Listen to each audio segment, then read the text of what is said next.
Gilad Bornstein, bonjour Boker Tov. Boker Tov. Merci d'être avec nous ce matin sur Studio Kalita. Je rappelle que vous êtes le président du Vaad de la localité d'El Hazar. Alors on peut dire pour nos auditeurs que vous êtes une sorte de maire de cette petite localité du Gush Etzion.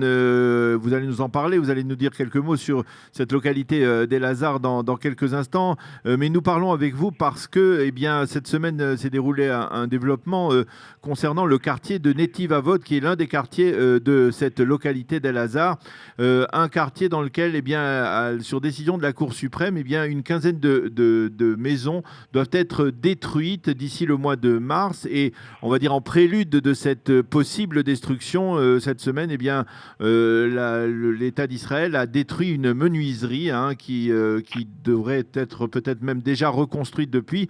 Elle a été détruite donc sur décision de la Cour suprême, et tout cela bien entendu suscite beaucoup d'émotions dans votre localité, et même on peut dire en Judée et Samarie, parce que cela s'inscrit dans le processus déjà entamé avec l'évacuation de la localité d'Amona il y a quelques mois, celle des 9 maisons de la localité d'Ofra également, et on a le sentiment que du côté du gouvernement israélien, qui est pourtant un gouvernement de droite, on le sait, on n'arrive pas à empêcher ce type d'évacuation ou de destruction de maisons qui seraient, selon certains, donc installées sur des terres privées palestiniennes. Alors la première question que je vous pose avant que l'on parle à la fin de cet entretien de votre localité, c'est essayer de nous expliquer plus clairement un peu cette situation.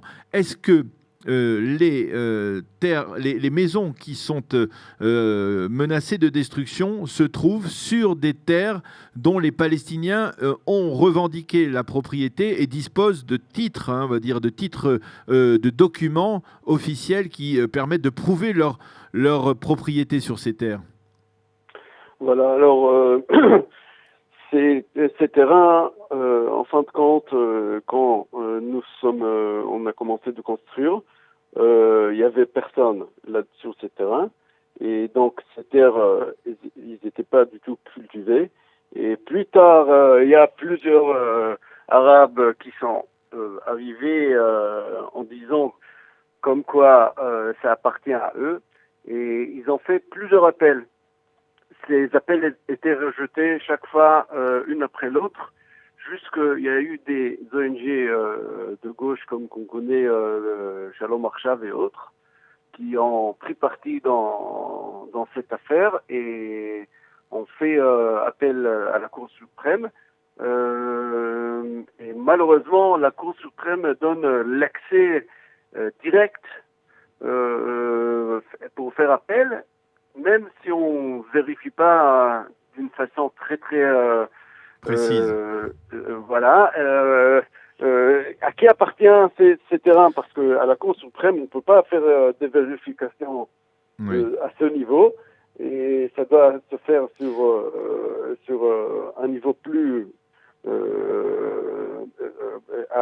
au Mechosi ou bien plus bas, oui. Voilà, plus bas. Et ils n'ont pas fait. Alors voilà, alors je résume ce que vous nous dites. En fait, vous nous dites que la Cour suprême, elle, n'a pas la capacité de vérifier si oui ou non ces terres sont bel et bien de propriété palestinienne. Et donc, comme elle n'a pas la capacité de le faire, elle publie des ordres, des décrets visant à geler la situation et à tout simplement Alors pourquoi? Expliquez-nous pourquoi finalement elle peut se permettre prendre le droit sans avoir vérifié de détruire ces maisons, surtout s'il n'y a pas de documents qui prouvent la propriété de ces terres.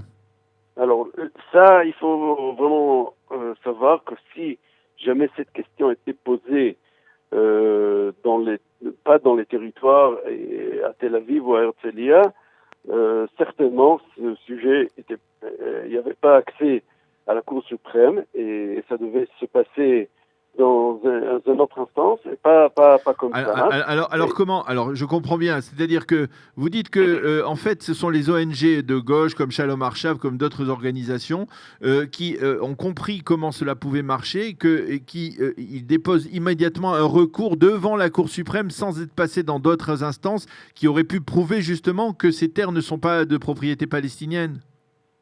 Voilà, exactement. Et nous, on a le sentiment des fois que dès qu'ils posent quelque chose devant la Cour suprême, ils sont... Automatiquement, ils ont raison. Voilà. Et ça fait un peu un sentiment comme quoi il y a des citoyens qui sont ici, ils peuvent pas avoir leurs droits, qui peuvent pas être juste devant la Cour suprême. Alors, non, aucune chance. Alors je comprends, j'étais sur place à Netivavot il y a 2 jours. On m'a expliqué qu'en fait, sur le terrain accordé donc à ce quartier de Netivavot pour construire des logements, eh bien, il y a, on va dire, 95% des terres qui appartiennent à l'État et 5% seulement qui sont des terres en litige. On ne sait pas encore s'ils appartiennent à des Palestiniens ou pas. Mais en tout cas, ce sont des terres en litige. Et c'est à cause de ces 5% en litige que la Cour suprême a décidé, a décrété donc ces maisons sur lesquelles une partie était construite donc, sur des terres en litige, eh bien, seraient détruites. Comment expliquer cela? C'est-à-dire, cela veut dire voilà. qu'il y a... Expliquez-nous un peu. Alors, si vous voulez, vous pouvez voir une maison de 150 mètres carrés, que sur un coin de la maison, disons 4 mètres carrés, il est soi-disant terre privée. Et là-dessus, il y a la discussion. Et le verdict est comme il faut maintenant détruire toute la maison pour ces 4 mètres carrés. Donc il y a là une belle question qui se pose. Quelle est la raison de détruire toute la maison? Et vous voulez dire que même, est-ce que les habitants, par exemple, de ces maisons ont proposé tout simplement de réduire leur maison, on va dire de réduire de ces 4 mètres afin d'être entièrement dans la légalité? Absolument. Il y avait un appel là-dessus et malheureusement, il y a un mois à peu près, cet appel était rejeté par la Cour suprême. On se pose la question, pour quelle raison il faut détruire une maison que ce terrain appartient à personne et de toutes les façons, c'est 95% de la maison. C'est sûr que c'est pas sur des terrains privés. Alors qu'est-ce que les juristes, je suppose que vous avez aussi des juristes qui défendent votre cas. Comment les juristes tentent de défendre votre cas et comment ils expliquent la position de la Cour suprême? C'est justement la situation un peu compliquée, si on veut, en Judée et Samarie, parce que malheureusement, la justice ne fonctionne pas pareil en Judée et Samarie et sur le territoire israélien. Voilà, sur le territoire israélien. Et ce qui se passe finalement, c'est que nous, comme Israéliens sur Judée et Samarie, on passe comme des gens étranges pour des citoyens de seconde zone, quoi, qui n'ont pas... Voilà. Où est la différence entre, par exemple, la construction d'une maison sur une terre privée à l'intérieur du territoire israélien ou alors en Judée et Samarie? Soit, si on veut, s'il y avait un cas pareil dans une autre ville en Israël, ça passait en justice, on vérifie exactement où il est le problème, et si jamais on veut, on peut toujours se décider que bon, alors on ferme une partie de la maison, il faut détruire un mur, il faut réduire quelques mètres de la maison, et l'histoire est terminée, et pas de cette façon. Ou bien, s'il y a un problème de terrain, on peut payer d'une façon ou une autre à celui que le terrain lui appartient et finir l'histoire. Mais malheureusement, on voit d'une façon très très certaine que la justice israélienne, à l'heure qu'il est, ne veut pas trouver des solutions. On veut voir des maisons qui vont être détruites. Alors, je rappelais tout à l'heure, le gouvernement en place et le gouvernement Netanyahou, c'est un gouvernement de droit dans lequel siège, par exemple, au poste de ministre de la Justice, Ayelet Shaked, qui est une des leaders du foyer juif, de l'ancien Mafdal. Il y a Naftali Bennett, qui sont des gens qui pensent, on va dire, comme vous. Pourquoi, finalement, on a le sentiment que c'est très difficile, ou le gouvernement ne parvient pas à trouver un moyen de neutraliser, on va dire, ces décrets de la Cour suprême, ou en tout cas, comment expliquer que le gouvernement ne parvient pas à légaliser, on va dire, ces constructions, y compris en dédommageant, par exemple, les Palestiniens, comme effectivement, ça peut être le cas si cette même situation s'était produite à l'intérieur du territoire israélien. Il est probable qu'on aurait trouvé des compromis, des dédommagements pour les propriétaires des terres. À supposer que ces propriétaires palestiniens disposent de titres prouvant leur propriété. Pourquoi le gouvernement ne parvient pas à faire voter, par exemple, une loi qui permettrait de les dédommager et de maintenir ces maisons? Alors, si vous voulez, ces solutions ont été proposées plusieurs fois et étaient rejetées par la Cour suprême et par l'ancien conseiller juridique du gouvernement. Et malheureusement, on se trouve dans cet état parce que, il faut dire, la situation est devenue tellement compliquée, justement quand les gouvernements sont devenus des gouvernements de droite.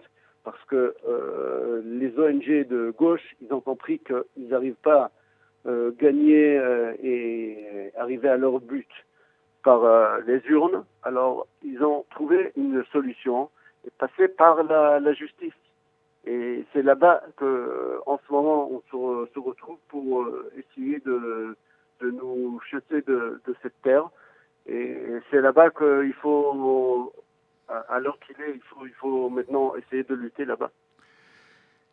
Quels sont donc pour l'instant vos projets pour les prochains mois pour essayer d'éviter cette destruction d'ici le mois de mars? Alors, on essaye de mettre toute notre pression sur le gouvernement. Vous avez bien dit Naftali Bennett, le ministre de l'Éducation, la ministre de la Justice, Ayelet Shaked, qu'il faut dire, ils essayent de nous aider beaucoup, mais nous, on est certains que les clés pour trouver des solutions à ces problèmes, ils sont chez eux. Et on sait que la pression que nous on met maintenant, même si jamais on ne va pas réussir ici à Netiv Avot à Elazar, ça va donner des résultats par rapport à d'autres maisons, par rapport à d'autres cas qui vont y arriver plus tard, parce que je pense que les ONG, ils ont eu beaucoup d'appétit par rapport au dernier cas, à Ofra, à Mona et ici même. Et je pense qu'il faut se préparer parce que le but, cette semaine, il y avait Kaftet Ben November, le 29 novembre. Et je pense que les Arabes, pour l'instant, ils n'ont pas admis que nous sommes là. On est revenus pour revenir, pour rester. Et maintenant, ils n'ont pas réussi par les guerres, par les armes. Et maintenant, ils veulent essayer de trouver d'autres solutions. Malheureusement, il y a des ONG qui sont soutenues par l'Union européenne qui leur donnent le sentiment qu'il y a d'autres solutions. Ils n'ont pas besoin de trouver, de faire des guerres contre nous parce que il y a d'autres solutions. Il y a malheureusement quelques de notre frères qui donnent un soutien à ces efforts. Eh bien, Gilad Bornstein, on vous remercie de nous avoir éclairé en fait sur cette problématique assez complexe, compliquée de ces destructions possibles de 15 maisons du quartier de Netiv Avot dans votre localité d'El Hazar. On vous remercie d'avoir été avec nous ce matin. On vous souhaite Shabbat Shalom. Je vous remercie et venez visiter, voir le Gush Etzion avec cette vue extraordinaire de Netiv Avot. Merci beaucoup. On accepte l'invitation et Shabbat Shalom. Voilà, il est 8h27 sur Studio Qualita. Nous allons marquer une petite pause et dans quelques secondes, Eliana Gurfinkel nous présentera sa chronique Un jour notre histoire.